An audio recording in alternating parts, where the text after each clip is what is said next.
Chapter 23.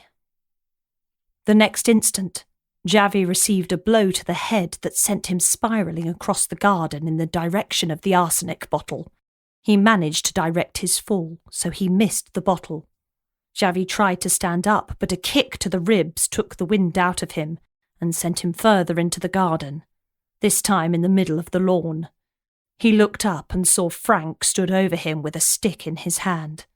Javi looked to move one way and then the other, but found that his movements were anticipated and blocked by the large man. His exits were none. He feared for his life. The man raised the stick. Javi waited. But Angelica didn't. She grabbed a handful of ivy from the garden, ripping it from its roots, bundling it into a ball. She jumped on Frank's back and thrust the ivy into his face. He stumbled back, dropped the stick to relieve the intense itching in his face. Javi jumped to his feet and helped Angelica take the man to the ground. Within seconds, the cuffs were on, and Frank was under control. Javi Jones called for a police car to come and collect him. "How did you know?" Javi asked as he sat with the man. Frank knew the game was up and that he would be in even more trouble if he resisted arrest. He believed that if he got himself a good lawyer, then he might be able to wangle his way into a short prison sentence. A career criminal knew when to fight something and when to take a step back. This was the time to take a step back. The smell of almonds. Frank was eating almonds when I saw him in the market earlier, and then I was inspired by a quote from Fight Club to do a bit of research.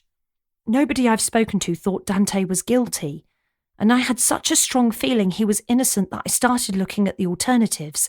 There were money issues, and this guy lends money to people. He doesn't give warnings if he gets involved. Isn't that right, Frank? "Whatever you say, lady," was Frank's response. He knew he was banged to rights. The arsenic would match the toxicology reports, and one of the 7 DNA samples in the home would belong to Frank. He wasn't going to beat his way out of this one. "I'm going to get Tommy from school now. Meet later?" Angelica asked Javi. The detective smiled.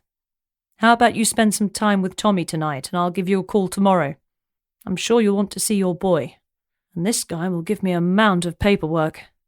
Angelica nodded, then removed her car from the entrance to the property. She passed the police car on its way up the hill, sirens blaring, tyres screeching. She knew that Tina Gonzalez would have justice, and Dante would be set free to bring up their daughter, Freya.